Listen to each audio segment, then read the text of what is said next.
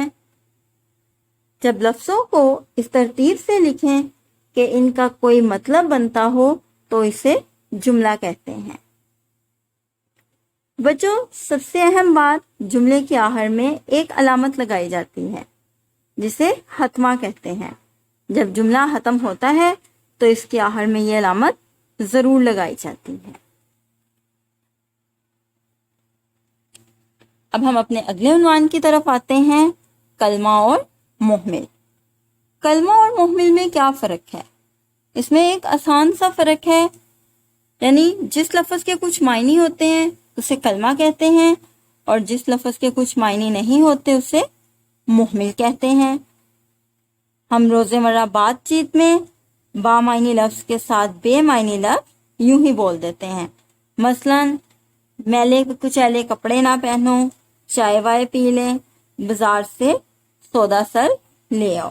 ان جملوں میں با معنی لفظ کے ساتھ بے معنی یوں ہی بول دیا گیا ہے۔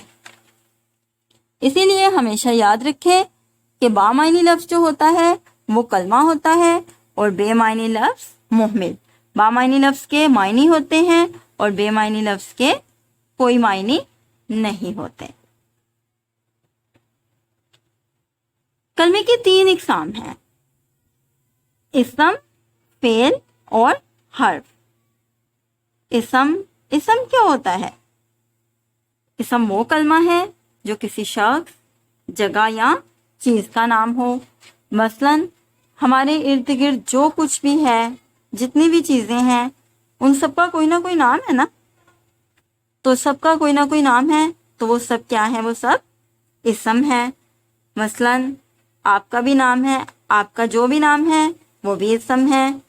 آپ کے ہاتھ میں کتاب ہے، پینسل ہے، نوٹ بک ہے، یہ سب بھی اسم ہے۔ اسی طرح آپ جس شہر میں رہتے ہیں اس کا نام لاہور ہے، لاہور بھی اسم ہے۔ اب جملے دیکھتے ہیں۔ اگر ہم جملے بناتے ہیں، طاہر نے کتاب پڑھی، طاہر، کتاب، یہ دونوں اسم ہے نا، اس میں طاہر بھی اسم ہے اور کتاب بھی اسم ہے۔ اسکول، مسجد، یہ سب کیا ہے؟ اسم ہے۔ فعل وہ کلمہ ہے جس سے کسی کام کا کرنا، ہونا یا سہنا زمانے کے لحاظ سے ظاہر ہو، یعنی ایسا لفظ جس سے ہمارا کام ظاہر ہو فعل کہلاتا ہے۔ مثلا لکھنا، پڑھنا، کھیلنا، کھانا، پینا، سونا، جاگنا وغیرہ، یہ سب کیا ہے؟ اسم ہے۔ مثلا آپ ویڈیو میں دیکھ سکتے ہیں، آمنہ نے سبق پڑھا، علی نے کھانا کھایا، لڑکے کرکٹ کھیلتے ہیں۔ ان جملوں میں کیا کیا فعل ہے؟ پڑھا، کام ہو رہا ہے نا، کسی کام کا کرنا، ہونا یا سہنا فعل ہوتا ہے۔ کھایا، کھیلتے، ان میں کیا کیا فعل ہے؟ پڑھا، کھایا اور کھیلتے۔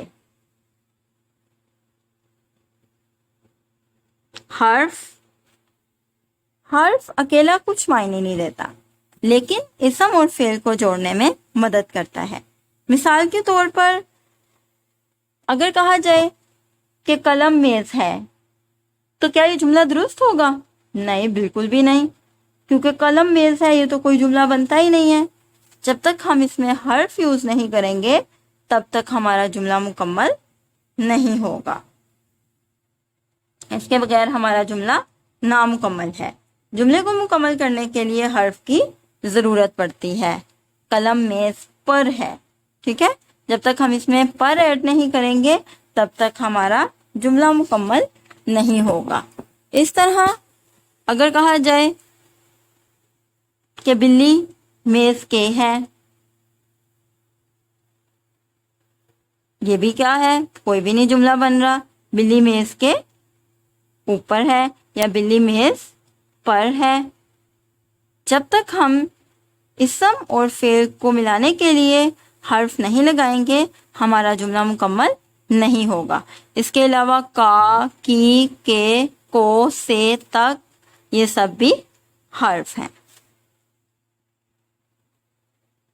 آئیے مختصر جائزہ لیتے ہیں۔ جملہ کئی لفظوں سے مل کر بنتا ہے۔ بامعنی لفظ کو کلمہ اور بے معنی لفظ کو محمل کہتے ہیں۔ اسم کسی شخص، جگہ یا چیز کا نام ہے۔ فعل زمانے کے لحاظ سے کسی کام کا کرنا، ہونا یا سہنا۔ حرف اسم اور فعل کو آپس میں ملاتا ہے۔ اسٹوڈنٹس، اب یہ ویڈیو یہیں پہ روکیں۔ جملہ، کلمہ محمل اور کلمے کی اقسام کی تعریف یاد کریں اور 5 مثالیں اپنی اردو بی کی کاپی پر لکھیں۔ اب ہم اپنے اگلے عنوان کی طرف آتے ہیں۔ ہمارا اگلا عنوان ہے خط۔ بچوں، ہر شخص کو اپنے رشتہ داروں، عزیزوں اور دوستوں کو خط لکھنے کی ضرورت پڑتی ہے۔ خط کو عادی ملاقات بھی کہا جاتا ہے۔ کسی دور رہنے والے شخص کو اپنا پیغام پہنچانے کے لیے جو تحریر لکھی جاتی ہے اسے خط کہا جاتا ہے۔ خط ڈاک کے ذریعے دنیا کے کسی بھی مقام تک پہنچائے جاتے ہیں۔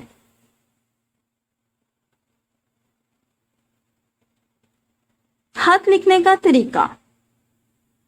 خط لکھنے کا طریقہ کیا ہے؟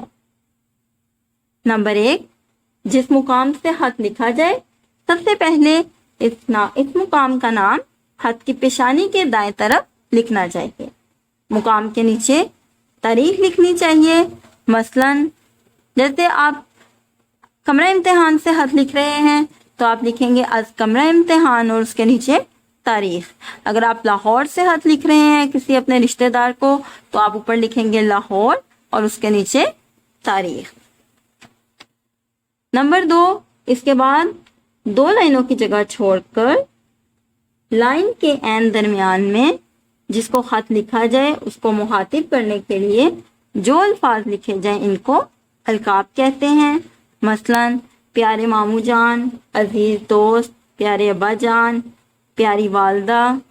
نمبر 3، نئی سطر پر جس کو خط لکھا جائے اس کے القاب اور سلام و آداب لکھے جائیں۔ پھر نمبر 4، اس سے اگلی لائن سے خط کا مضمون شروع کیا جائے اور خط کو صاف اور مختصر لکھ کر مکمل کیا جائے۔ خط کے خاتمے پر جو الفاظ یا کلمات دعا کے طور پر لکھے جاتے ہیں انہیں دعائیہ کلمات کہتے ہیں۔ مثلاً زیادہ دعا و اسلام، وسلام، زیادہ آداب۔ خط کے آخر میں الوداعی کلمات لکھے جائیں، مثلاً دعا گو، خیر اندیش وغیرہ لکھا جاتا ہے۔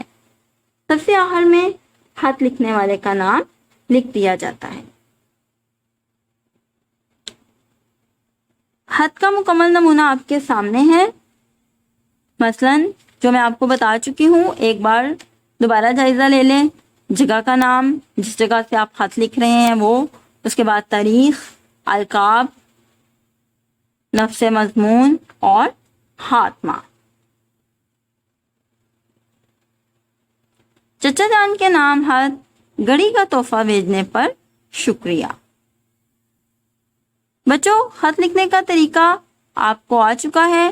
آپ نے خط کا مکمل نمونہ دیکھ لیا ہے، اس لیے اب آپ نے اپنی اردو بی کی کاپی پر چچا کے نام خط لکھنا ہے اور گھڑی کا تحفہ بھیجنے پر انہیں شکریہ ادا کرنا ہے۔ عزیز طلبہ، ہم نے اس ویڈیو لیکچر میں مینار پاکستان اور اردو گرامر سے جملہ، کلمہ محمل، کلمہ کی اقسام اور خط پڑھا۔ امید ہے آپ کو ان کے اہم نکات اچھی طرح سمجھ میں آ گئے ہوں گے۔ ویڈیو دیکھنے کا شکریہ۔